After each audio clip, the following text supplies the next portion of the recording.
నమస్తే అండి. ఈ మొక్కల పుష్పాలు చూడండి ఎంతో బ్యూటిఫుల్గా ఉన్నాయో.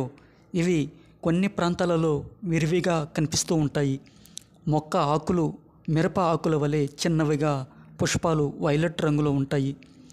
ఇవి రెండు రకాలుగా తెలుపు, నీలిరంగు పుష్పాలు రకాలుగా ఉంటాయి. సైంటిఫిక్ నేమ్ ధన్బెర్జియా ఎరెక్టా అని, సాధారణంగా స్వీట్ క్లాక్ వైన్ అని మరియు bush clock wine Kings mantle అని పిలుస్తారు. ఇవి అకాంతాసియే కుటుంబానికి చెందినవి. ఇవి నిటారుగా పెరిగే ఒక పొదలాగా అల్లుకుని ఉంటాయి.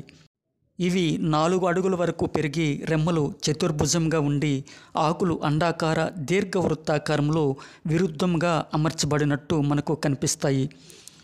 ఆకుల కక్షలో పుష్పాలు ఒక్కొక్కటిగా లేదా జంటగా ఏర్పడతాయి. ఇవి కొద్దిగా శంఖాకారంగా కూడా పోలి ఉన్నట్టు మనకు కనిపిస్తూ ఉంటాయి. ఈ పుష్పాలు ఖచ్చితంగా అద్భుతమైనవి మరియు చల్లని ప్రదేశంలో పుష్పాలు విరివిగా కాస్తాయి.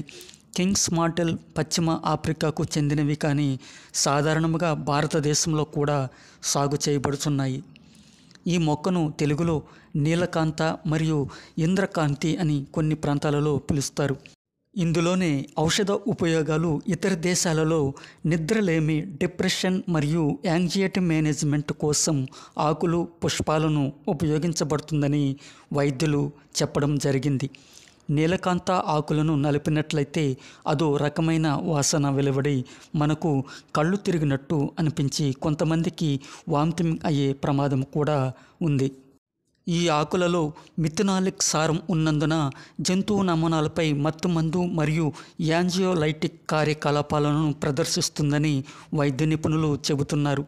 అలాగే ఈ మొక్క లేతగా ఉన్న కొమ్మల నుండి తీసిన పొడిని పేస్ట్ రూపంలో తయారు చేసిన మిశ్రమాన్ని భారతీయ సిద్ధ వైద్యంలో చర్మంపై గాయాలు, తలనొప్పి మరియు చర్మ వ్యాధులకు పోల్టీస్గా ఉపయోగించబడుతుందని సూచించబడింది.